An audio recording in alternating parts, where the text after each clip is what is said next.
Good evening, everyone, and welcome to the 19th day of the New Earth Summit.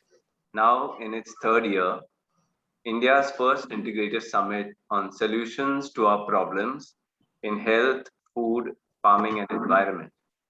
I'm Daryl D'Souza, founder of Earthkeepers Connect, your host for this evening, and I extend a warm welcome to our esteemed panelists and to our audience. Also, on behalf of our 10 Earthkeeper groups in India and overseas, we express our gratitude to you for taking out time to be with us today and to share your insights and experience so that all watching this live webinar and its recording later may benefit from the holistic science and wisdom being presented on this platform that will help us all co-create a beautiful world. Our topic for today is healthy community markets. So I will start with introducing our panelists for today to the audience. Aparna Rajagopal. She studied to be a lawyer, but her love for nature drove her to become an animal rescuer and a self-taught farmer instead. She founded Bijom in 2014, which is an institution promoting sustainable natural farming practices, advocating animal welfare and compassion, celebrating cuisine and food, and restoring the ancient relationship between animals and farmers while promoting soil and water conservation. Bijom is an animal sanctuary and sustainable agriculture farm located in Noida. They use natural farming techniques to grow food. The agriculture practices at Bijom are farm animal centric. All the products of the Indian indigenous cows at the farm are used to manufacture organic manure for the fields. The planting is mostly done with heirloom seeds. The farm hugely promotes Indian millets and traditional foods, and they see that as the most obvious way of restoring the food security, health, and ecological welfare of the nation. The farm uses solar power and biogas, rainwater harvesting techniques, and practices vermiculture. Therefore, the farm is completely off grid. Their aim is also to work with farmers at the grassroots level and help them restore their holdings into organic holistic farms. Our second panelist, Meenu Nageshwaran. At a young age of 22, she set up Incent Tours Private Limited in 1982 with her husband Nagesh. A traumatic personal tragedy in 1998 was the starting point of a monumental journey to a path of self-discovery that is part of her life process today.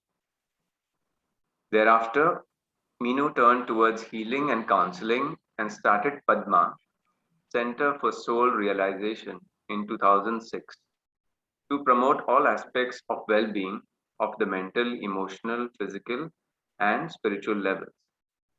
After her experience with diabetes in 2012, she became a plant-based cook and turned her passion for healthy food into learning and sharing her knowledge with others through Meenu's Prana Kitchen.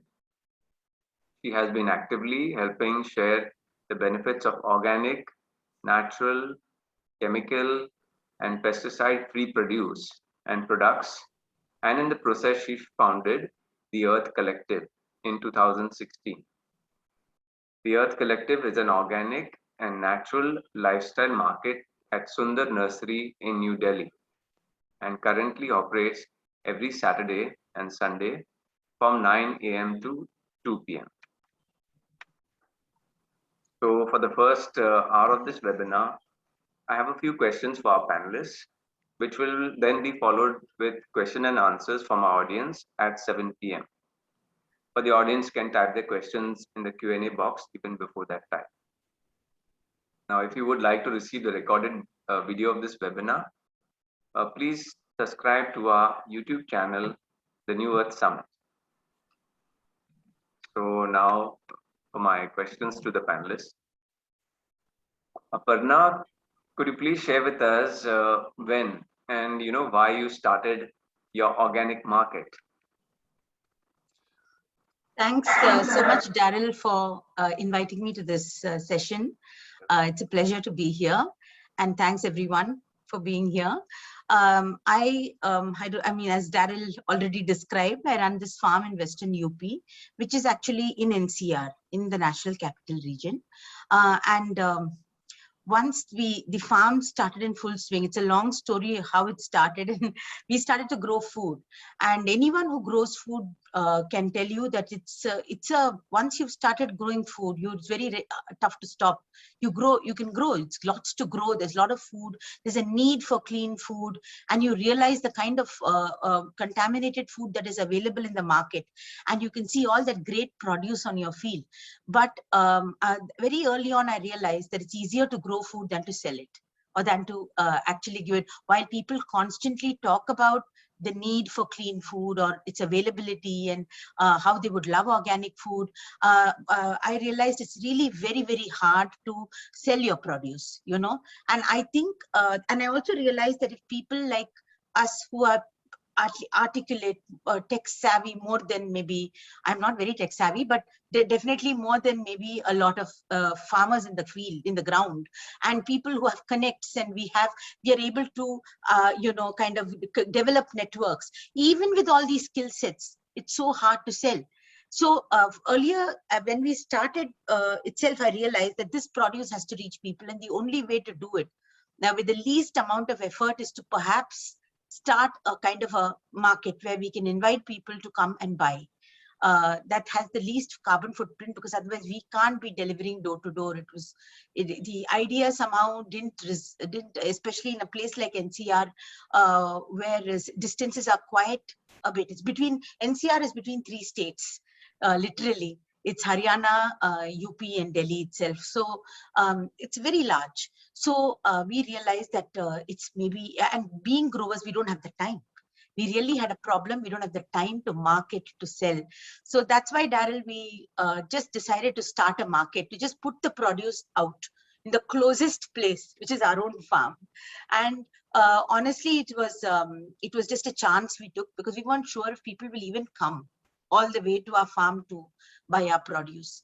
So that's how this started. And we also had a lot of other things to sell. It was not just produce. We had lots of compost, lots of dung of various kinds. We're an animal sanctuary. So we had goat manure and chicken manure. We had seedlings, and we are not a dairy. We have a huge cow shed, a cattle shed, not just cows. And so we also have a lot of dung products, because we have this project called Dungo. So a farm naturally produces lots of stuff. And we realize that it's a great way, A, to sell what we grow, 2, also to build a narrative around the story of this food. So we thought if people come over, we can actually show them where it grows, how it grows, maybe introduce them to the people who grow it, and the experience of actually buying it from the farmer. And being a family farmer to people. The idea was very romantic and really appealed to me. I said, how lovely if I can be somebody's family farmer and they could buy from me, and I could actually tell them how that palak on their plate happened. So I think that's the whole purpose why we started this market about 6-7 years ago. And so, did you have, the starting difficulty, which is, I mean, you can expect people to come to the market when they, of course, know about the market, but the primary thing is when they understand that they really need healthy food because of certain reasons. So did you have to kind of do any, awareness for people, or, any education about why you should eat healthy food? Yeah. Or was that done by somebody else? No. Everything is in-house, because we know the story. It's our story. And it's very hard for others to tell our story as well as we do. At least it has, I mean, I think it's a very personal, we have WhatsApp groups, which we had built with customers who would come to buy. We tapped on those we started approaching customers through contacts we had developed. We would go to other markets like Meenu's market. I've gone to a lot to Meenu's market itself, and we've done a lot. We've got a lot of help in that regard also, because when you go sit in somebody's market, like Meenu has this beautiful Earth Collective, and when we used to go there, lots of customers would approach us, and they got to know about us, and they started coming to our farm. And so we developed our network through various ways, you know, of going out to people, going to other markets, our WhatsApp groups, local. Noida is actually, I didn't want, I was very clear that if I'm being an organic farm, then my carbon footprint should be low at every step. That is one of the decisions we had made. So growing in Noida, I didn't want to sell to Chennai. That was not my intention ever, you know. So I wanted to be a market for Noida as far as possible. And next, maybe Delhi, and then Gurgaon. But honestly, beyond that, I don't think we didn't need it. There are enough people here for us to be able to sell it to. So we tapped the local markets more than anything, and a lot of word of mouth. I think we kind of had to build it. We had to build this customer relations. We had to build, we speak a lot, Daryl. We talk to people a lot. I think it's not that bunch of palak actually is worth 1,000 rupees, because we actually virtually do a workshop over that palak. When we talk to a customer, they ask us so many questions. We take them for a tour of the whole farm, and then they buy something for 150 rupees. So it's actually a lot of the amount of effort cannot be quantified or calculated to sell that produce. But in the bargain, we actually built a narrative, and we also built a kind of what can I say, trust and friendship and community, and I think that has helped us enormously, because then it's word of mouth. It's our customers saying we will only buy wheat from here, not because they think it's the best, but because they have a relationship with us. I think that's how it works. It's the old style of you know, community living, you know. So I think that really helped. Building a community is what has actually eventually helped us. Yeah. So that's lovely, and you know, that's an important principle which we are also promoting through the summit. That is, you know, local. So cater to your local place and keep your food miles low. And if somebody else wants it in a different city or different state, we got to teach them how to do it there, and keep their footprint low. So that's that's wonderful. And you know, just if you would like to mention, what is the range of things that you'll do at your market? So it would be fruits and vegetables and all of that from your market. So from we your have place. And do other farmers also contribute? And do you have other products besides fresh food? So we started only with our produce. Then we very quickly realized we have space. And we also realized if we are struggling to sell, there must be others struggling to sell too. Two, the fact is we can't grow everything. So, you know, we can grow, we do grow a lot, but even so, I think people want variety. Why should they only have to eat the palak we grow when there is somebody else having palak and not able to sell it? So we started asking other farmers to join us and say, come to this space. It's okay. It's great. And the dreams kind of grew into saying, why don't we have an organic mandi? Right. You know, where there are lots of growers, natural farmers sitting in one space. And I think that was the whole excitement that we got. So you know, the variety, the diversity, everything kind of grows, and the ability to sell naturally increases when we have more variety, then more customers come. It benefits us and them. The second reason was that while we were giving this space to farmers, we were also benefiting enormously. Like you asked me, what are their activities? Answer, you know, you're coming to a farm. So automatically, people have more things to do. We have rescued horses, rehabilitated horses. So we do teach riding in one portion. So we would have kids coming over. We had our whole farm tour where we show them all the animals. They actually go interact with all the animals, and we encourage that. There's a feeding station, and people would walk to the fields. They want to know what's growing. Some people want to harvest their own stuff. So we realize there's an opportunity here, you know, like to extend the dialogue. And so more activities are there on the farm. We also sell a lot of, like I said, we sell the seeds we save, we sell the saplings we grow. We even sell think, like our cuttings, when we have a food forest, we have two patches actually. One is a animal sanctuary and the other is developing into a food forest. And now, so lately in the last 2 years, we have a lot of fruits and herbs and unusual stuff, which actually it's like, it's very interesting, like turkey berry, RBK stem, lots of banana parts. So it also became a conversation for us to tell people how to eat it, how to grow it. So I think, yeah, the narrative built, and now we do have lots of stuff, but even the fruits we have are seasonal, limited edition. We have small quantities, and so it's a very, actually you can actually see the seasons on our vegetable counter, kind of develop. Yeah, That's lovely. Thank you, Aparna. Meenu, yes, could you please share your inspiration behind the Earth Collective Market, and what are the themes and the things that you have tried to serve through this market? Of course, health is one of them, but yes, what are the different things that are there on your market, and how did you expand your market? Uh, please share with us. First of all, thank you so much, Daryl, for having me here today, and along with one of my most favorite people, Aparna, whom I love dearly. Daryl, part of the journey, I think you already know, but for the benefit of the others who are watching, I'm going to share it. I was actually running the healing center at the point I discovered I had diabetes, and I was completely convinced that I would be able to cure it without any medication, which I did in a matter of 2 months, purely by changing and altering my lifestyle and working on other areas of my life which I needed to.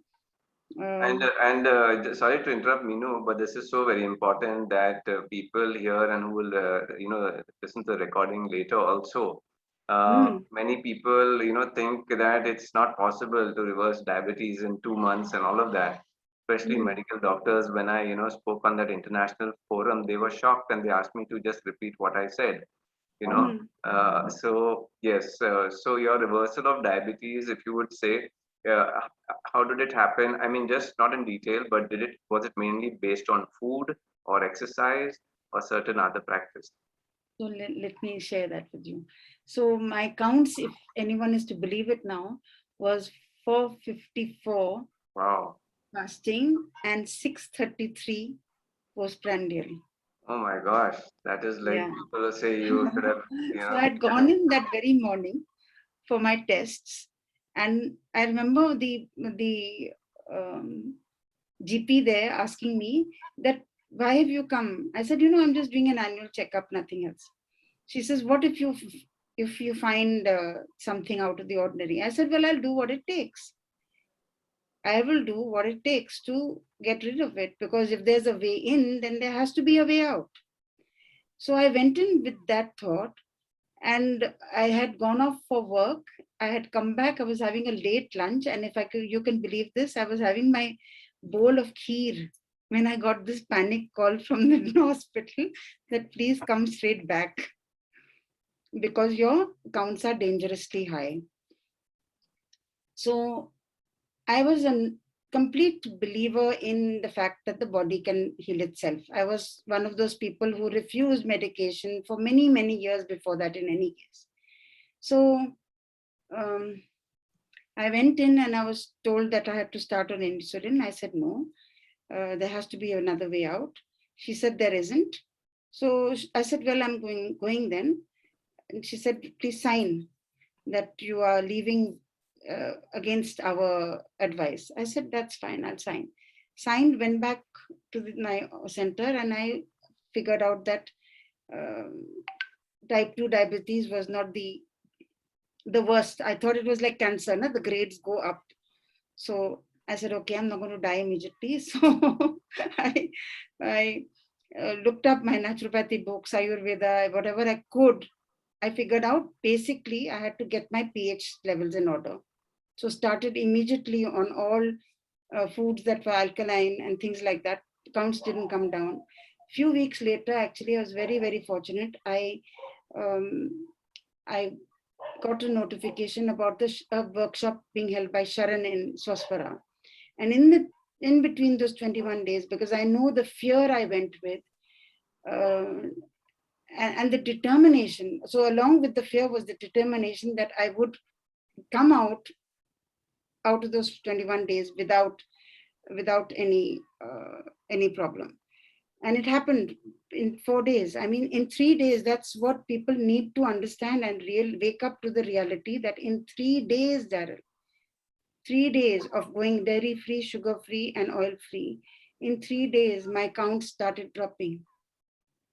And it dropped straight through up to the time I left. I mean, by the day 19, my counts were absolutely normal. Wow. Wow. So yes, some people may not know Sharan Foundation is run by Dr. Nandita Shah, who's one of the pioneers in India in diabetes reversal. So then I converted my own kitchen, Daryl. I came back to Delhi, and in one day I decided, okay, everything's going to be, my kitchen is going to be organic. And it took me 5 stores. I went to 5 stores to be able to do that. Now, of course, it's not the case, but back then there were 2.5 vegetables, 3.5 fruits. I mean, it was really a dismal situation.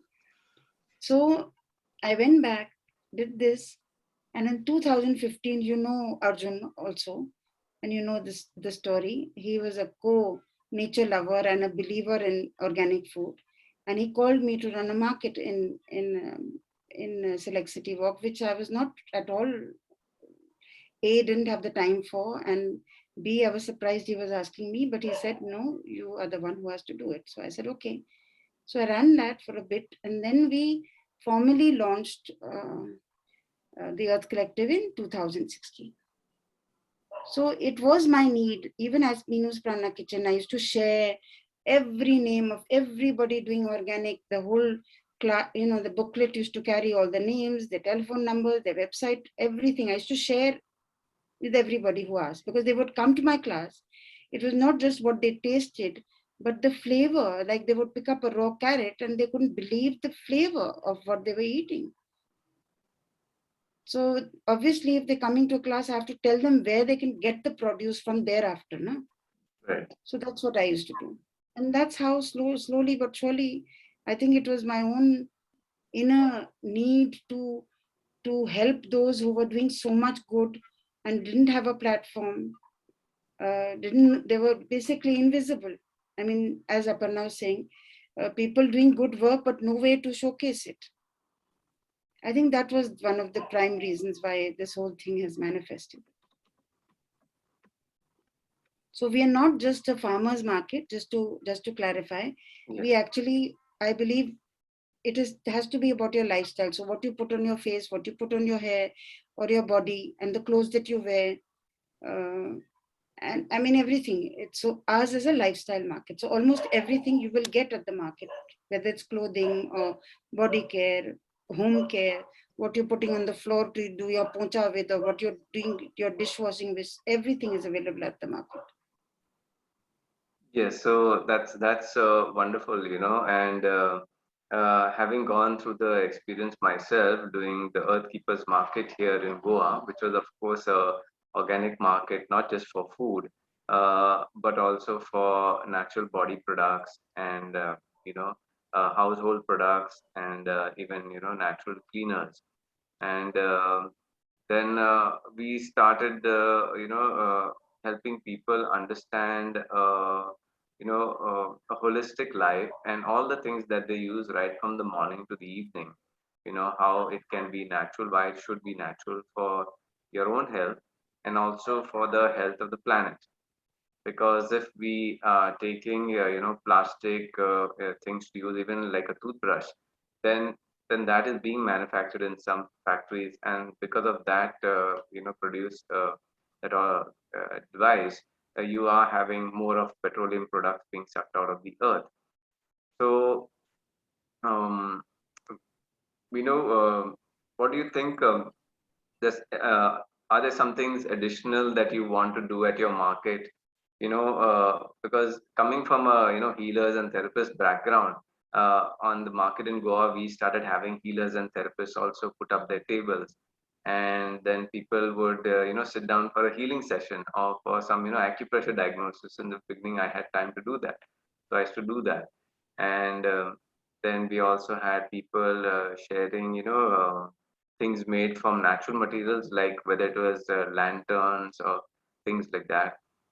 What do you think? Is there something in your market that you would like to add to it? Are you looking out for a certain kind of vendors in this to complete the organic lifestyle? So,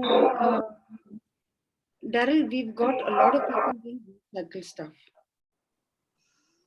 And I mean, we also encourage people like Tula who come in all the way from Chennai, although actually we don't encourage people coming in from very far. But in their case, because they are protecting and preserving the original seed of cotton, we get them in and we fully support them during their time with us. And I have personally come to realize and feel that it's not just about the earth, but actually our very heritage, that is at risk of disappearing.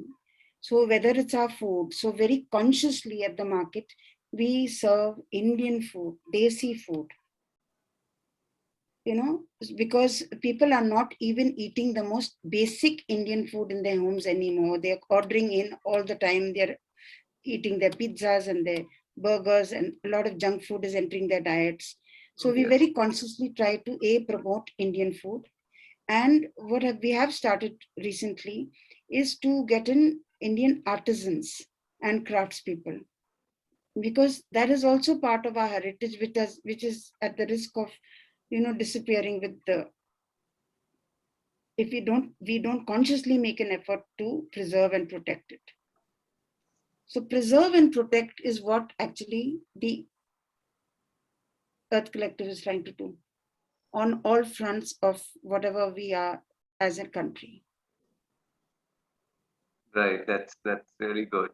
And if Aparna, so your market is happening once a week, right? Yeah, we are actually open all week, 3 to 7 every afternoon, because we have agricultural activities going on, lots of animals to care for. So we've given a time where we can plan to take people around, because when people come, they need to be given some attention. So we have 3 to 7 every day, but Saturdays is a special market. That's the time we make it special. We have the kind, like I told you, we have this desi chakki and silbata and all. We call it our PlayStation on the farm. So children come and they actually learn. They now these have become games for them. What used to be our traditional grinding stones and and stuff like that. We also have traditional games. We have some books, and we what do you call that? We do have Belgadi and stuff like that, which we have kind of. So people, when they come, they on Saturdays they get there's more stuff happening there, and we also serve some very good food. Like Meenu said, the concentration is, in fact, our stall is called Khet Se Pet Tak. It's food for thought. So we realize that we grow lots of stuff which people don't know how to eat, so they're reluctant to buy it. So most of the things have evolved out of necessity. Okay, so we grow bajra or we grow kangani. Very often people come to the stall, they look at the kangani and they're like, "Pata nahi, not sure how to eat it," so they go back to wheat, which we are growing also. So we want them to go to millets, and it's hard for some people to attempt. They don't know what to do. So we realize that if we cook and serve the food, with the grain we grow, then people eat it and they are more encouraged to go buy it. And our cooks who are there are also villagers who are cooking, and they are farmers too, because everybody is a farmer. All these people who are cooking are all farmers, so they're able to explain the grain to them. It's wonderful. So the customer who's eating the idli a ragi idli, will ask, how do you make this? And somebody there actually says, this is how you make it, and this is what you soak. And then they go back to our stall and buy the ragi. So we realize that there's a loop, and actually our sales get better. We also earn a lot through food. It's a wonderful way to build our economy on the farm, to plow it back. And food kind of centers everything. Everybody loves our desi khana. It's vegan. Our food is vegan because we don't do dairy at all. So the pitch is also that you can eat lovely food without any dairy or any animal products. Animal product. Yeah. So this is because we are talking, the narrative on the farm is about how we can do mulch, not milch. So this is the tag. And also growing soil, changing minds. We have these tags, and so our projects are all have these slogans. And so so that's how we build a narrative, saying you prefer to do mulch, not milk. And so without milk, how you can have beverages on the farm. So in summer we have lots of lovely aam panna, vetiver sharbat, and the rose we grow on the farm. We have a rose small patch, so all the rose petals become sharbat. We grow vetiver, that becomes sharbat. And so everything kind of gets, and that it's a good way to use our produce as well. That's what we realized. So that's how we kind of build the food around this narrative also. So we have a lot of makka, we have a lot of sarson saag. So now we are doing sarson saag and makka and good. In summers we do, we also, because we have food is something in our country, there's so much diversity, we play with it a lot. So we grow wheat, so we are able to make litti chokha with it when in good season. We are able to make dal bati churma with it. We make whole wheat chole bhatures. It's actually lovely because now we are, I think we're known for our good food, and we like it. We like because it is about food. It is about good food. It's about healthy food.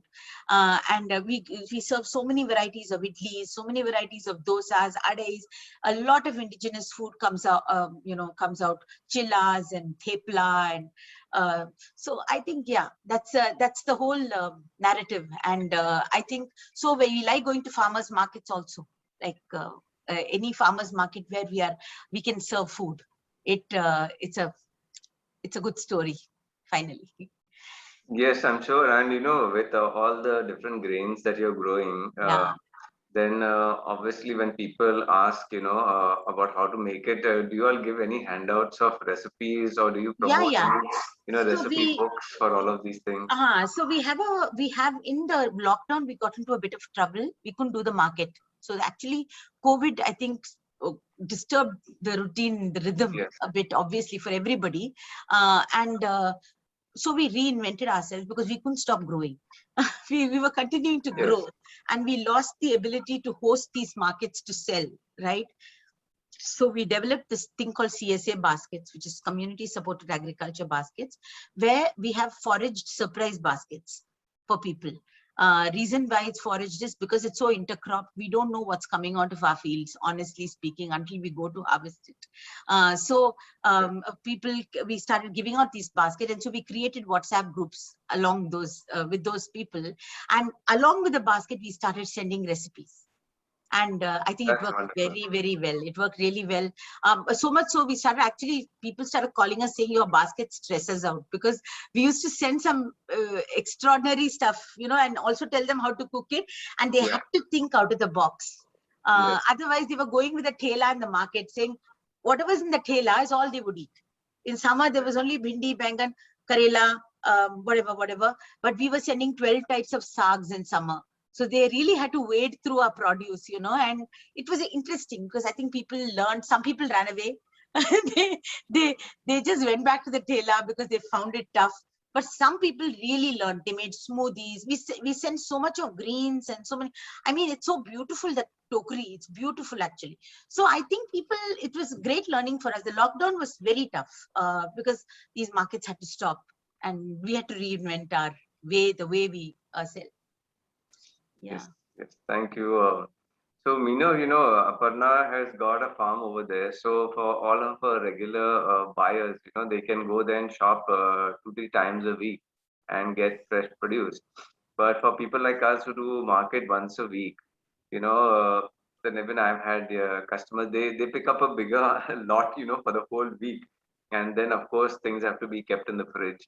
And then they will not be so fresh on the fifth day or the sixth day. And in between, I started doing, the market on Wednesday as well. So, Meenu, do you think, there have people at your market been asking for something like this, that it should happen, once in between the week so they can pick up less or they can get, fresh in between? Darrell, the ideal would be to have a purely a farmer's market through the week actually. Yes, Because even it's not just about the customer, it's about the farmer. He has produce which is ready to harvest 3 days after he's harvested or right. 4 days after he's harvested. What does he do with that produce? So there is a lot of produce which needs to be offloaded into, I mean, the customer's lap, literally. And as yet, there's no solution for that. Some of our farmers are doing home delivery, some of them, so they manage to offload the produce. But it is the need to have more than twice because we're doing it twice a week, Saturdays and Sundays. But there is a need for a midweek market. I mean, and ideally, of course, you buy the fresh produce every day, like we Yes, used to in the good old days, instead of stocking it in our fridges. yes, Yeah, but then there are multiple stores which have opened out. A lot of people are buying on the website because they've got used to it with the lockdown. So a lot of our farmers also have websites. So there is not just a market, but then they're buying online, or they are buying from stores. So there is availability is already there. But as I said, ideal, it would be ideal. I mean, I would love to see an organic Mandi someday. I just want to interrupt you briefly. Meenu said something which is so crucial actually to this organic market narrative. This thing of what the lockdown did was it's made everyone comfortable with online purchase. So it's the toughest thing post COVID has been to get people out of their house. It's not, I mean, there is a psychosis, of course, that has grown, around people worry about coming out, which is partly justified, partly, of course, it's just become I think, a fear factor. Two, there is added things for us here like pollution and so many other reasons. And most of all, people have gotten comfortable ordering their stuff. They want it to reach their doorstep, and I think farmers markets have exactly the opposite intention. We want people to get out. We want people to come to a community space, or like whether it's Earth Collective, whether it's Pijom. These are community spaces where you come, you talk, you actually find out where all your stuff is coming from. You actually meet the person who grows it or makes it. If there's like Meenu said, if there is a person who's making beauty products, you want to know what's in that person can explain to you. So those conversations are not possible when you order online, So I think, I think I'm finding that a difference. I don't know about Meenu, but Yes, Aparna, most certainly. As a matter of fact, some of our older customers have only just started coming back slowly. in this month, in November. We've seen a lot of our older customers just about coming back. Yeah. So that has happened. I mean, the comfort level of ordering online and not going to a physical space is, from food to fashion to everything. It's overtaken and changed our lives. I think, I hope not for all times to come. But I really hope so. Yeah. Yeah. So it appears that yes, we have to give them more reasons to come out. So Aparna, I was just wondering at your, since you're all growing and you all make soil and manure as well. Um, so do you all do any programs or education programs for people who want to grow? So there are workshops happening over there because yeah. So before COVID, we were doing continuous workshops on something or the other. We don't, apart from doing it as just a workshop, we would encourage people would want to come and spend a day there if it's a birthday, right? Okay. And we had a precondition for allowing them to celebrate their day at the farm. They had to engage in one small workshop. Okay, it was woven in that they would, if they came to spend a day with us, they would have to learn something and go. And we found people were very willing, and we got a captive audience of about 15-20 people. So we would teach composting, we would teach about talk about millets, or smoothies, or any conversation could happen. But with COVID, of course, things became tough. Now we are starting a course actually beginning from 28th. I'm yet to put it out, but the creative is just ready. We are starting a study circle, a natural farming study circle, which is starting every Sunday morning. It's a 2-hour program where we plan to talk about all these, it's all coming out of what we do at the farm. Actually, we do have lots of stories and lots of learnings on the farm, so exactly what you're saying, and we decided to formally start. But again, there's a lot of request for online, what can I say, sessions like this. So we'll have to figure that out. We are also kind of adapting to a new kind of, to take learning online physically from the farm. So there are two things that, from 28th, we are starting this course. Every Sunday, it's going to be followed by a brunch, and people can walk in and attend the session. That's great. That's great. And to get, people more into it, and, have multiple benefits just by visiting the market. Now, for example, at my center, I was doing, because, I was doing the market every Sunday. So then I had scheduled, 52 health workshops for the entire year, starting off 2020. And before that, we were doing it on some Sundays. So the idea was, and I curated this entire evening, that people could come in after their lunch. And then from 3 to 6, there would be a very in-depth workshop like reversing diabetes or reversing arthritis or eye problems or fertility problems. On different Sundays, we would have different workshops that would go from 3 to 6. And then after that, we would start the market actually at 5 o'clock. So the workshop would happen in one place, and very close by the organic market would start like 5 to 7. And then during the market, we would have some artists also playing music. And, so they would get audience, people would interact with them, they would get, donations, and they could show some of their artwork also. And then from 7 to 9, we would be showing a movie, and all these movies on either on health or ecological, sensitivity on the earth and all of that. And then coupled with that was a vegan dinner as well. So we would kind of announce the menu and all of that. So trying to curate, a full evening so people can come and experience many things over there. Meenu, are you trying to do something like this at your market? Any plans?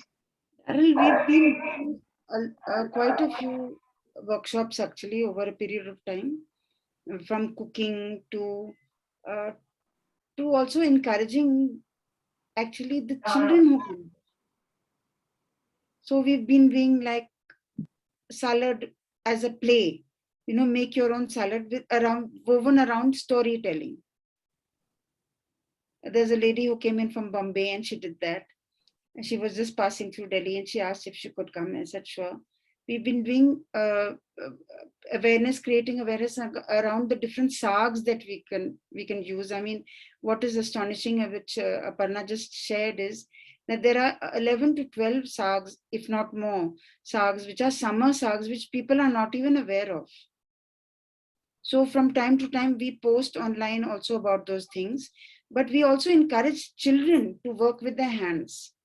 So whether it was making diyas over Diwali or making their own natural colors during Holi, we actually like to work with children using their hands, because their hand usage is now on electronic gadgets more than with mitti or anything else. So we are going to be scheduling more workshops from December onwards, once a week. The other thing, we have a community garden space at Sundar Nursery, which the Aga Khan, the Conservation Trust had requested us to set up a community garden.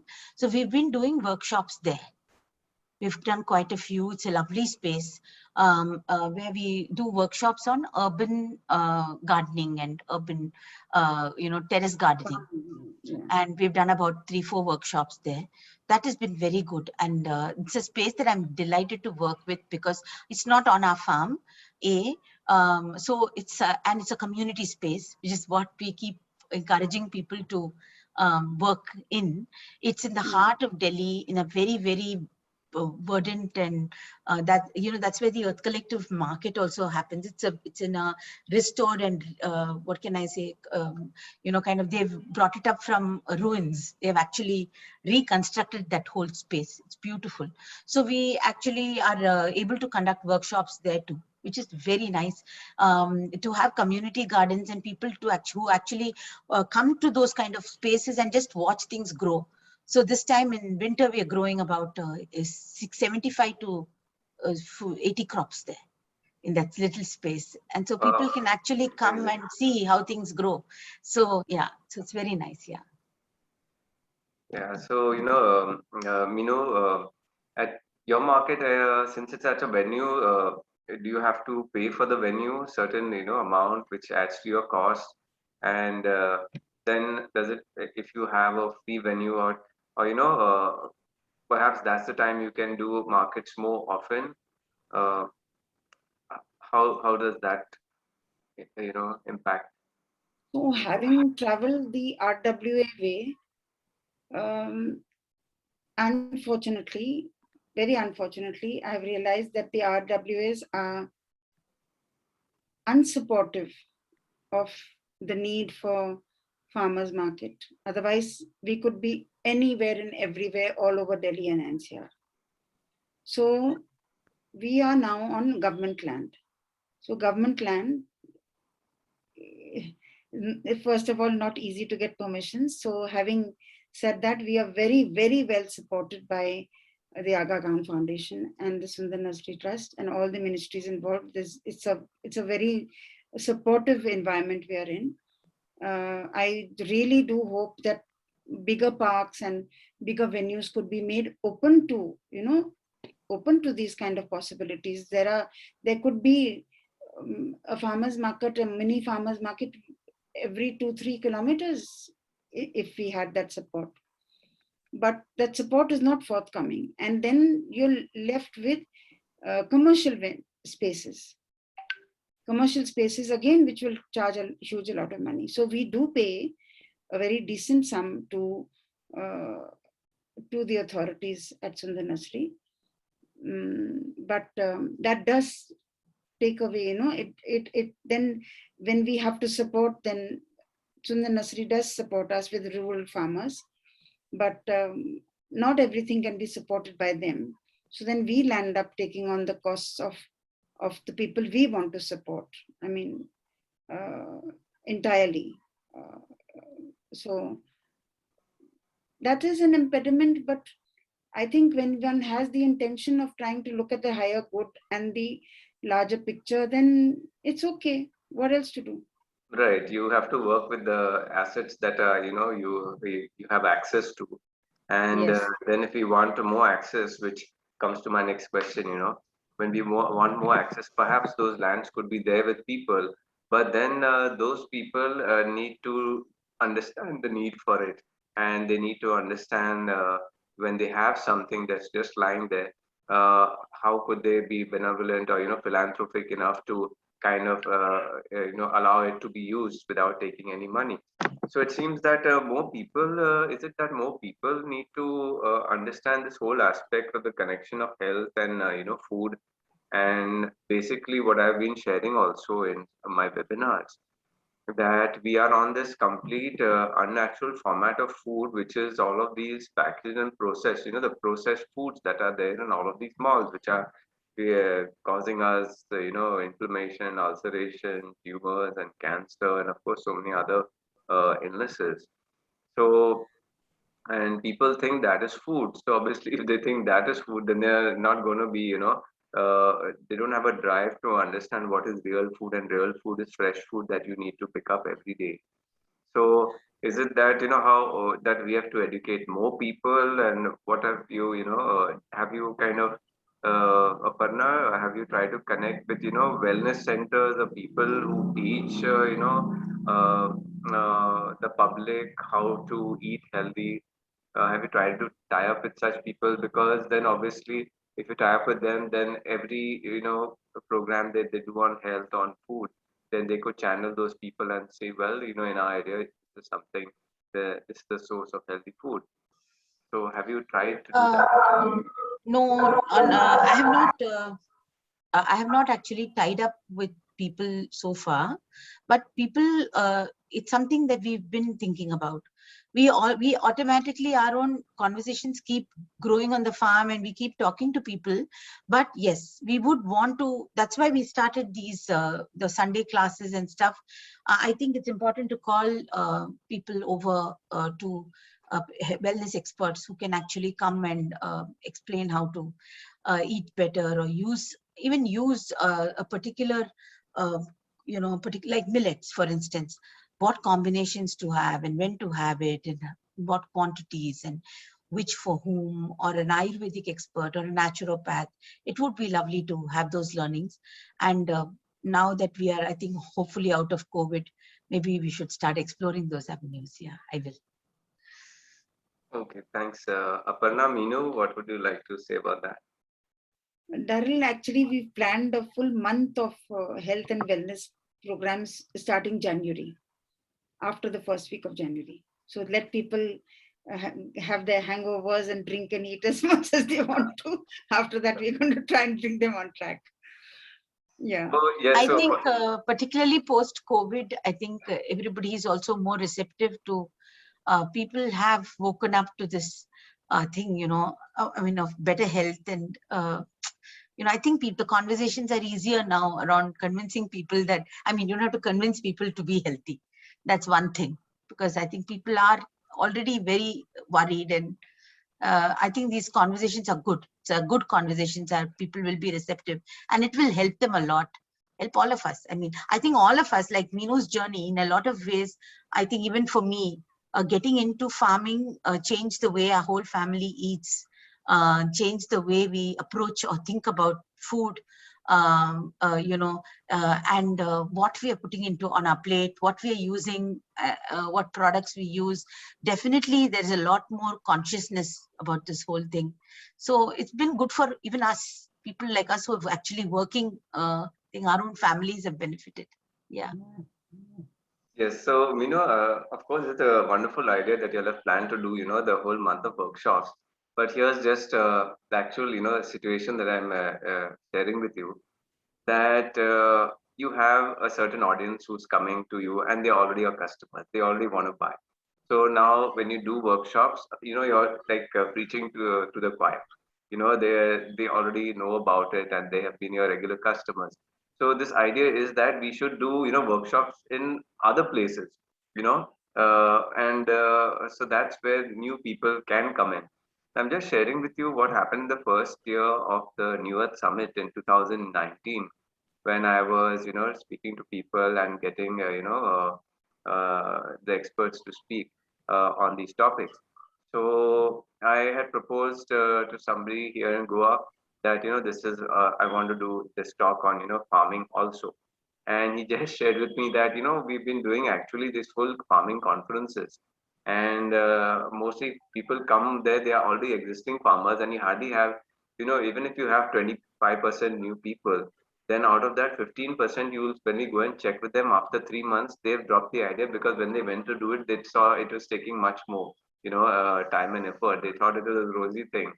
So then he said, we have only then, 10% of new people, coming to do this, getting into organic farming. So what I shared with him is that organic farming is not going to grow by doing organic farming workshops. It's going to grow if you do health workshops in some other places with a different audience. So in those health workshops, of course, so people only will do something if you take away their pain. And the pain is, sickness and symptoms and suffering, and, taking all the medicine for their whole life. So I said, in Goa, when the number of health workshops gets more and more around the place, then you will see people coming for healthy food, coming to buy, buy produce, and then people will see that it's a necessity. We want to transform society from a sick society to a healthy society. There is a chain, and there's a whole kind of business associated with it, and then they will get into farming. So that's just something that I'm putting out, yeah, to get people, same thing. So to get more people into farming, or to get more people in, as customers to the organic market, we somehow have to tie up with people who are doing, wellness, these programs, reversing different types of illnesses with, diet and nutrition, uh, and then we can, our customer base will start going up. Uh, yeah, that's the idea. Aparna, what do you think of it? I think so. I think it's all like I told you in the beginning, it's all linked. Everything is so linked. Clean food, health, good food, a good soil. I think it's a web. And eventually wellness is from, like Kate say, to us. So absolutely, I think we have to approach it from always, from all sides, which is why I said this workshop outside our farm at the Aga Khan venue, I'm very happy with. It's outside. It's some other crowd. It's for me that's a fresh crowd, and it's so therefore stimulating. So I myself am happy to go out and talk, and I'm also happy to get other venues. It's nice, and other speakers who know a lot about so many niche topics, which like I said, a naturopath or a yoga expert or a nutritionist who focuses on herbs, a siddha person. It could be anything. I'll give you a small example. The greens that we grow, a particular customer found that her irritable bowel syndrome just doesn't exist when she eats her greens. No. It's only when she eats market greens. Because probably, yes, since you're She's now allergic promoting the heirloom seeds, the non-hybrid and maybe non-GMO, no, also because maybe the pesticide is irritating her. Yes, of course. Yeah, And the IBS is because of that, she came back with this feedback to us. And so we ourselves, we are growers. And many times we don't realize the impact it's having on somebody. So to link it up, it'll be lovely to have wellness experts who come in and actually help people understand how this can help them. Yeah.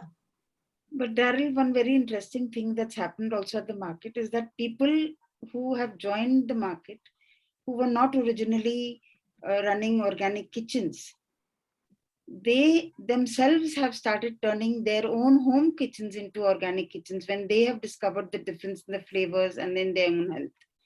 And also, as the customers who come there don't realize possibly how the dots are connected, because they will come in only for example, only for their vegetables. But they don't realize that what they're putting on the body is also important. What they're using in home care is also important. What the clothing that they're wearing is also important. So when we, I think along with running the market, creating the awareness and educating people is very, very important. So by exposing them to certain things and also talking about it it's not that one customer goes to one stall and talks to them, but when you have a group of people talking about the same thing and an expert at that, it will make a difference even with existing customers. That's what I feel. Yeah, I agree. Right. Yes, that definitely does happen. Yes. And one more. I just wanted to know, in Delhi and your area, because people in between started talking about these. When this COVID also happened, and we were all supposed to be indoors. Then making this, a few people within a week, 10 days, a friend of mine made this mobile app. For sourcing all the stores and kind of sending your order and getting it. And in between that need came that the same thing should be done for organic, people who are growing organic, how to, connect organic farmers if they're a small group of, and to the people in that area. So this talk came up of making this mobile app, which, many people could, just make this app, and whoever is running the app, they are the group of farmers, and then they just share their app with people all across their, their area. and then on that, every day at a certain time market, they will put the list of food. So is anything like that happening? Any ideas have come? Have you all tried anything where through a mobile app, as people, so how does that increase? How does the subscriber base increase? Because as a person starts getting an experience that, yeah, I'm getting the information of regular food on my mobile that's being sold, on a day or twice or thrice a market, and then they will start sharing it with their neighbors, obviously, in the place. See here, this is what I'm going, this is what I'm picking up. So has any idea like that come up in Delhi? Have you experienced anything? I don't know about communities, but we ourselves have, I don't know if you call it an app. If you go to one of our numbers, then there is a list. You can click on that and choose what you want. And I think we've shared it with, that enables us to share it with some regular customers who, like you say, might forward it to others. And so it has, we've tried many things. We try everything simultaneously because we need to sell, right? We need to sell the produce we have. Like actually 4 months back, we had a 2,000 square feet space of basil. Okay. Wow. And fantastic basil. When you approach that field itself, the fragrance was simply Yes, of course. awesome. Basil is going to be. Yeah, but we couldn't sell it. So we sold very little of it. We made the rest into basil powder. And so what I'm trying to say is that, so we need to make all efforts to sell. Farmers market is one way. Farmers market is actually a lot of work for us to set up. Okay, it's I know people think it's a market. Oh, they see a lot of people, they must be thinking, oh, lots of sales, but there is a lot of effort behind it every week, and I think Meenu will agree. Even for it's a whole 2 days work. We put together everything, we have to organize ourselves, and I think so we have to keep trying other ways to sell as well. This way is just not enough. So we do have this, it's not, I don't know if you, maybe it is called an app, because if you open it's a broadcast group, Aparna. It's a broadcast group on a okay. phone. Or are you having Yes. that thing on WhatsApp, what is called a chat bot? So people just put in something, automatically the reply comes. No, if I send you that number, you can, if it's a business account, and you can click and all the products will come. And Okay. that helps us a lot, because then we didn't have to answer so many calls and lots. See, I'll tell you how it works on the field. You've told customers you want to sell. That means you have to be available 24/7 for all their calls. If you don't take their calls, they'll get upset and they actually think you're being negligent, while in fact you may just be busy in the field. So we have to find ways to, so that the customers can independently shop a bit, and we can also do our work the rest of the time. So this helps us a little bit. But Daryl, selling is not easy. It is anything we do, we have to work with it, we have to work on it, we have to build. There is still a lot of conversation that happens. There is a lot of feedback that comes to us, both good and bad. We have to deal with that too during the week. Of customers, some who, when it's lovely, but if a customer is upset, then you have to deal with it. That's the way. For when you've chosen to grow, to the journey of growing to selling, it's a tough call, because there is nobody else to blame. You can't plant the blame on anyone. You're supposed to also know the whole story, right? And Yes. so it is, therefore it's not the whole week gets occupied actually, like, so I just wanted to say to you that the market is like a culmination for us every week of our work. By Thursday, we start assessing what we have to put out in the market. We start cleaning up our spaces. We think what should be the menu, then gather our stuff, and then organize amongst us who'll do what.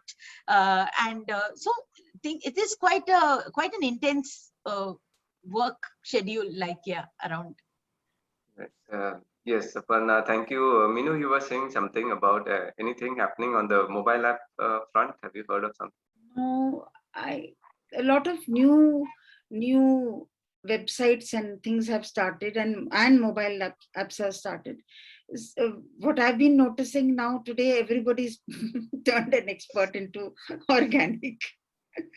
So authenticity and all that, the kind of work that Aparna is doing, still rare to find, very rare to find. Yes, yes, because yeah, people pick it up directly from a natural farm. So And there and are people who are doing markets, Daryl, who don't care about who comes, who doesn't come. In between, they'll push in some organic people also. So it gets lost in the crowd. But we've been very, very, stable where that is concerned. Not everybody and anybody and everybody can join the market. But right. what has been amazing in the last month, actually, in November, between October and November, is that the turnaround with people who were the transformation for people who were not at all organic. And then I explained to them why we're doing what we're doing and what the whole philosophy is behind what we're doing. And if they want to bring in food, they have to switch. They're bringing in laddus and things, they have to switch. And in 1 week, like we meet them on a Saturday, and by the next Saturday, they're willing to join, and they go buy their stuff, they get everything organized. I mean, I've been astonished at how quick the turnaround has been. So that's something. Yes, yes, that's lovely. Now I'll you know just go to the question answer session because we have some questions about uh, the market, and so I will just take the first one, which is first in terms of location. So in Mumbai, from where can we buy these organic products? So at least I know of one market, which is the farmers market in Mumbai. And for people in Mumbai, you can just go to Facebook or Google it up. There's a group also, Farmers Market Mumbai. You'll find it there. And Aparna, Meenu, do you know of any other market in Mumbai? Kavita Mukhi's market. Yeah, that's the same one, the farmers market. Kavita Mukhi, and there's Sharan, I think, has another market also. I'm not sure of the location. Okay, I think yeah, that may be in Andheri. I will have to ask Dr. Nandita. And I don't know, Dr. Rupa Shah is also connected to an organic market. I will ask her. And next question is, can we get a list of such community markets across India? This will help city dwellers. Where can somebody get a list? Now, I just mentioned, of course, in Goa, because of the pandemic, I stopped my market in between. It will start again in December. But besides that, we have the New Earth Gathering that happens once a week. It's in happens in Juna. Uh, and any other markets that you all know of across India? Chennai, Tula has a market. Tula. If you go to Facebook, you'll find Ananta. Tula, I'm not sure. These are, the unfortunate thing is there is no list. There is no list. So one has to really do their homework themselves in the particular location that they are in. Okay, I just Google it up, organic market or farmers market in their city name. So there are some community markets here in Goa, like for example, in Porvorim, there is a place called Dacia, and it's called the Saligam market. But yeah, they have a mix of organic because the father over there, he grows organic. I met him, a couple of years back. So some organic produces there. And then when villagers also, so it's kind of a social market. So villagers, who want to sell home produce and all of that, they'll sell so many masalas and pickles, which need not, they may not be organic. So I still call them as community markets, but not, 100% organic. Uh, and Any other? Yes, Aparna. Gurgaon has a market. Gurgaon has a GOFM. GOFM. And there is DOFM, Delhi Organic Farmers Market. There is GOFM. DOFM is not functioning, Aparna. Currently, okay, they've started something. I think they've started a new market Of them 2 weeks ago. By Manas Arvind, because I spoke to him today, Yes. and he said Manas has GOFM. Okay, he said he would drop in today if he could, but I don't see him in the participant list. Otherwise, I could have brought him into the panel. Okay, so that's market in Gurgaon. And DOFM has also started in Delhi. Again, I think last week. I'm not sure. It's at Asiad, if I'm not mistaken. No, no. That's an Asiad organic market. No. It is the it's the DOFM group. I know Really? for a fact. Yes. And They have started, but it's only started last week. So I'm not sure of the participants and what's happening. But I think they've restarted. Of course, GOFM is Gurgaon Organic Farmers Market is going really well. And of course, Earth Collective. So I think these are our major markets today. And in Noida, there is, as far as I know, there is us, our market. And now we are planning to add more growers, but from this side. We are trying to keep you give an opportunity to the growers on this side to join us, actually.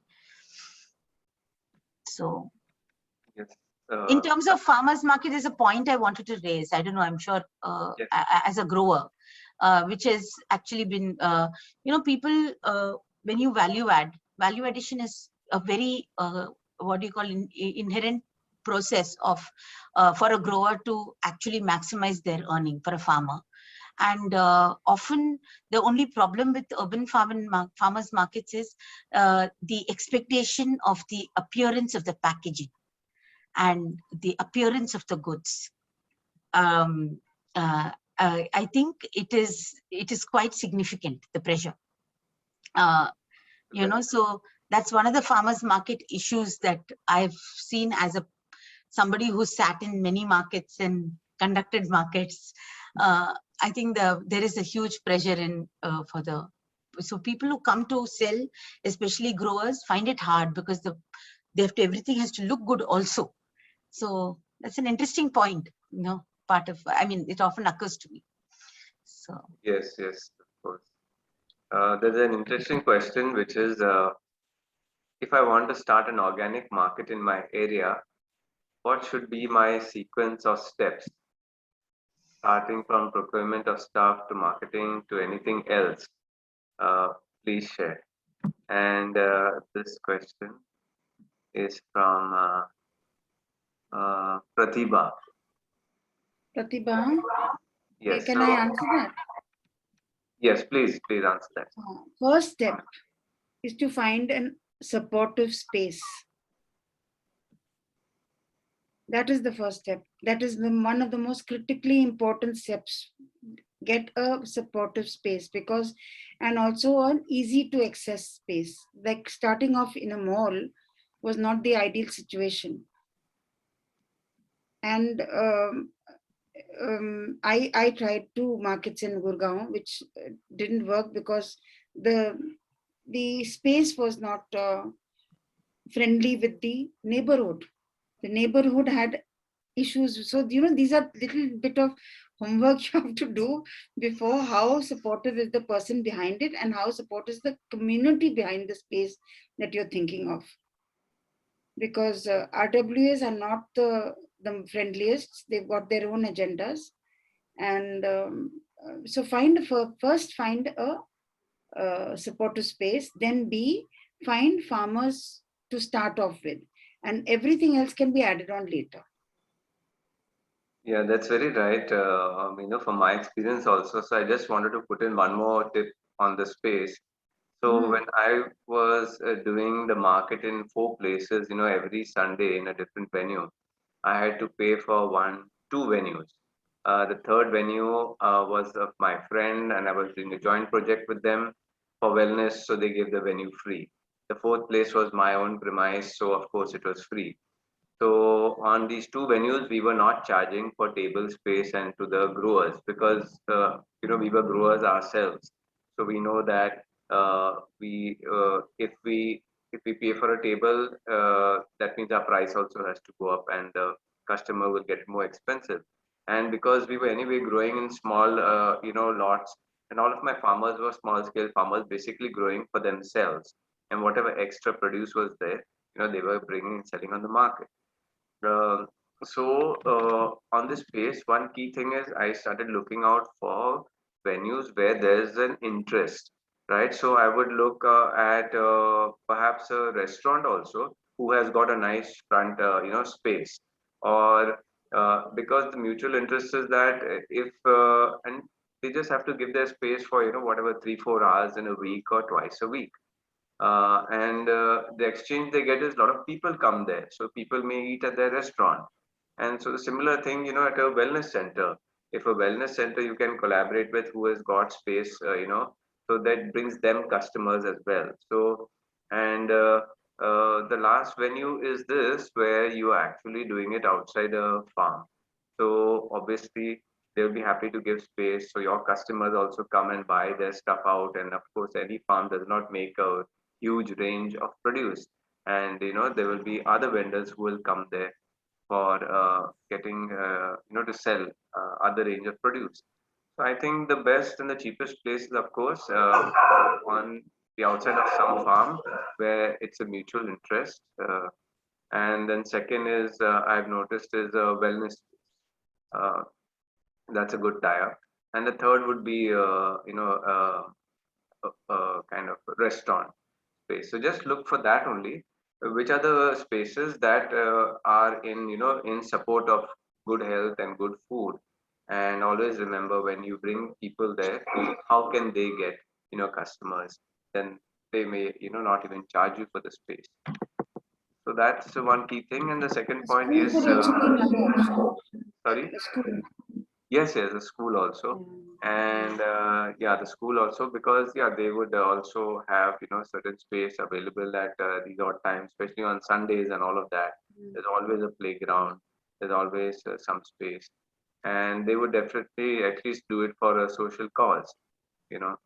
Um, and the second point is also very correct, is that you need to find the organic farmers close to that space. You see, because even if you find an organic farmer far off and it's going to take them 45 minutes to come and sell, then they're going to evaluate it after 2-3 markets, that I'm going for 45 minutes, I'm driving back, so that's 1.5 hour, and it's farmer specific. If he's selling a certain amount of produce, right, then he looks at how much profit he's making and how much he has traveled. So I've seen after 3-4 markets, certain people who are far off, they dropped off. Then I found out it's only those farmers who are going to say that 15 minutes, okay, it's 15 minutes for me, I'll come over. It's less than half an hour, no problem. So I think that's the second key thing, that you find organic farmers. Just scout wherever once you find a venue, you just go around certain square kilometer radius, just go around and start talking to the people who are growing there. That would be the second point. And just repeating his question again, if I miss anything, what should be my sequence of steps, starting from procurement of stuff to marketing to anything else? Okay, the third thing I think is main thing is you have to create the demand. Okay, that means if you don't have this part in place, that is which people are going to come, how many people are going to come, and only health conscious people will come over there. So many people remain with this misconception that yeah, I got 6 farmers and I got this space, and if I just put on the market and I just tweet about it, people are going to come. So you'll find it shocking that people their priorities, they will hear about it, but they will not come regularly to it. They'll come once and then they'll slowly drop off. So I think it will be successful when your demand is better than supply.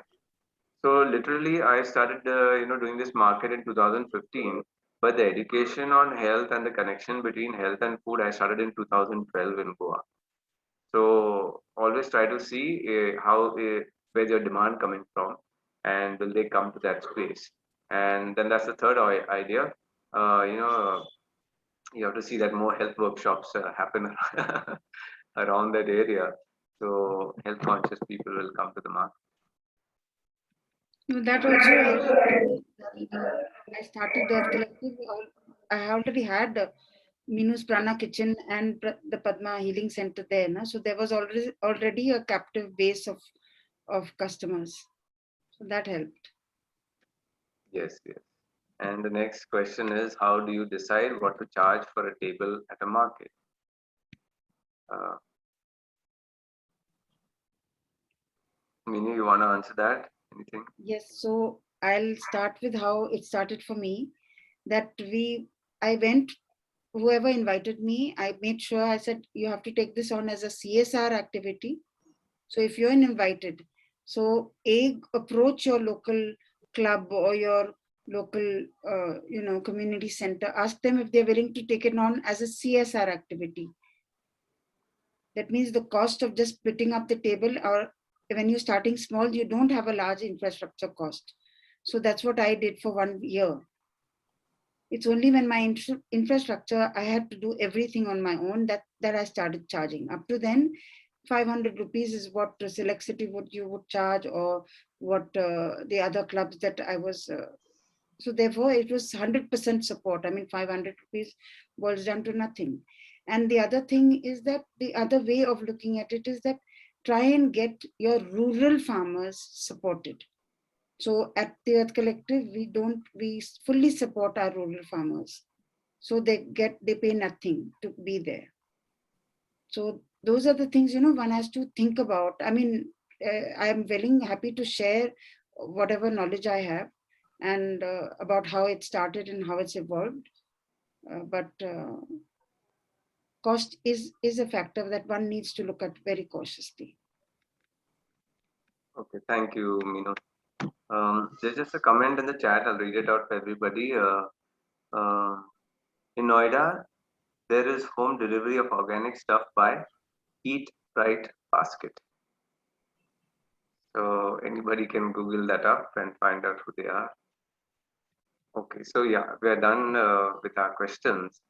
And any more closing, statements or direction that you want to give people to support organic markets? I think we need more and more of these markets everywhere, honestly.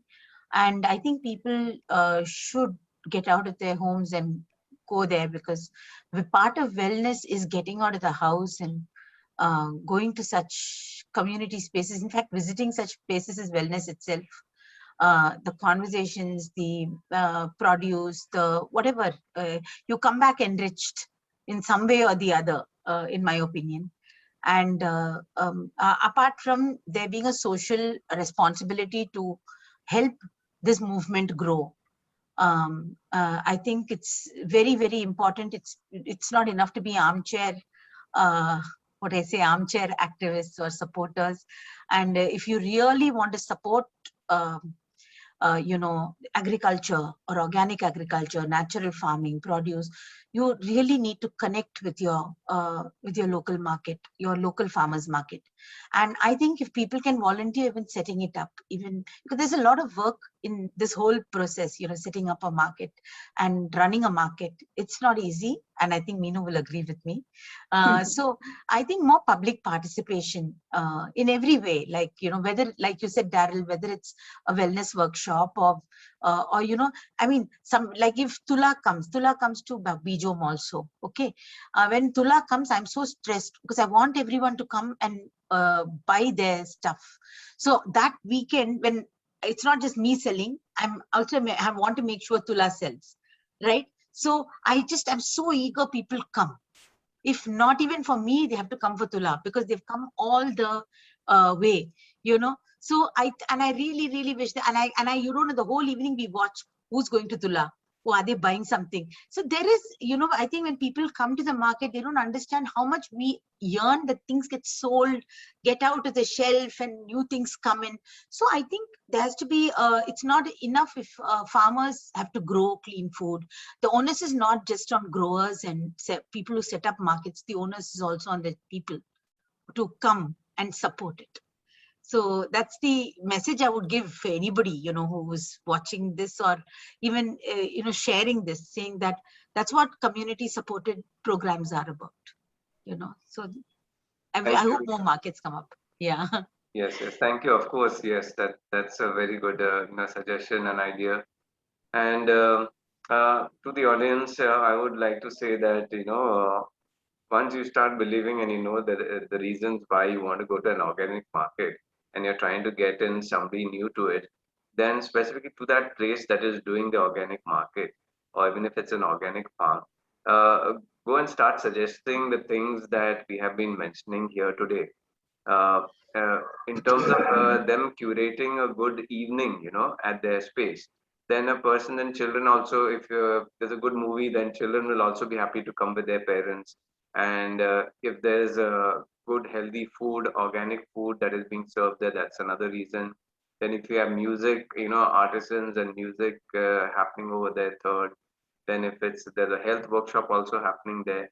So I guess whatever you want in terms of health, you go and you go to these places. You ask them, why don't you all do this? Why don't you all do workshops or get people who do workshops on, soil making or growing, saplings or health. And by that you will be able to help perhaps even connect artists and all of these the health practitioners to that place. And then it could be a very wonderful evening where there are 4 5 reasons for people to go there, and they come out with a good experience, instead of doing oh, Sunday evening I want to go to a party, I want to go to a movie. I mean, they're going to get a movie here, they're going to get networking socially, networking with the right kind of people who are into health.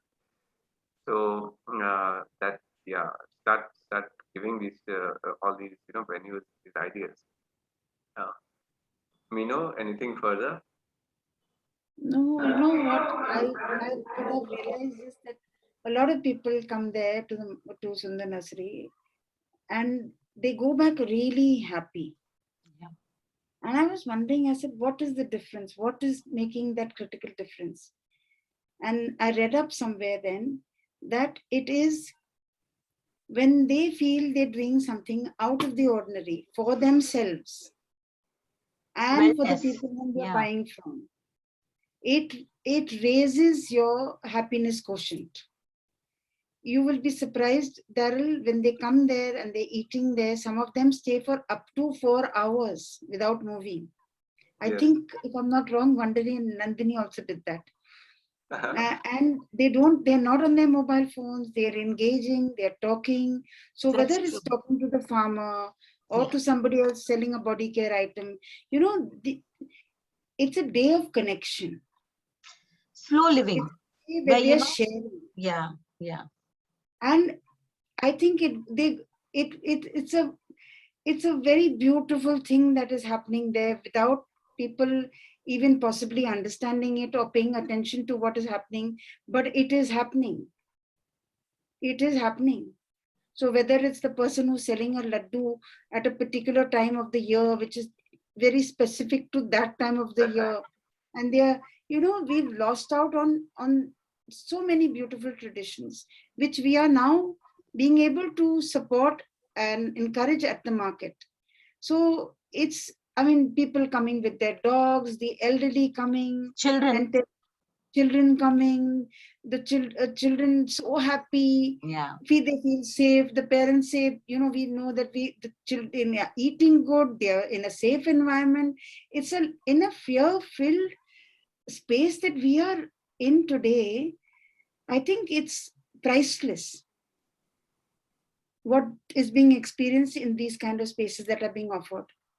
Not just in Delhi or not just at the Earth Collective, but what is happening with Beach Home, what is happening in GeoFilm, what is happening in any other space that is offering the real deal. I think Yes. that's what we should call it. It's Yes. the real deal, And isn't it, Darren? yes, of course, and I think just, you give people, every time when they come to the market, if they're going to think, okay, what's there to eat, and, fresh food that's there to eat, and what can I drink, if we have 2 3 kind of sharbats, if you have 2 3 kind of herbal teas, and if you've got at least 5 6 different fresh food eating items, then people, they're happy. They will first come, then first, of course, they'll go and grab this is what's happening at my market. They go and buy the fresh produce and all fast. Then they'll keep their bags in one place. Then you got to give them a table to sit down. And then they will order everybody will be munching for like half an hour, 45 minutes. And yeah, I think that's what really, people are, that's how people are. When they go out from the house, they want to go and eat something. that's that's default. So I think that's one of the winning points for organic market, that you have some interesting people who cook different things on different markets. So customers always with that intrigue that half of the agenda is to buy for the week, half of the agenda is to eat something nice. And I've always So seen that. amazing food at the market. Amazing, really amazing. Yes. And yeah, and especially if that is changing every week, so people are surprised and they're always looking forward to it. Uh, and the next thing that I found is yes, having healers uh, and therapists, even sometimes divination, whether it's tarot cards or it's it's crystals or it's acupressure or it's some energy healing. Modalities, people really like to also come, and there's a separate space. We had a separate space garden at one venue for the healers, so that was calling the healing zone. So people where their energy is more calm, so people like to just go and sit and talk to each other therapists, and kind of get their view on their issue in life. So that also keeps people in the market, and they're all allied, right? They're all about wellness of mind, body, spirit. So I think that's one key answer to the person who asked about the market. So if you just keep this in your mind, that how can I in my space, how can I offer wellness of mind, body, and spirit? Then you'll start getting the ideas and to bring the right kind of people into the space. So it is wonderful this evening, and we have come to the end of today's session. Big thank you to our panelists, Aparna and Meenu, and to our audience as well for hanging in there. We look forward to seeing you again tomorrow at the same time on the same link for our day 20 topic, Natural Food and Farming Committee. Now we are starting to form certain committees for the sake of our own future and to have a healthy life in the cities that we are in, or the healthy spaces that we want to create, whether it's an eco community.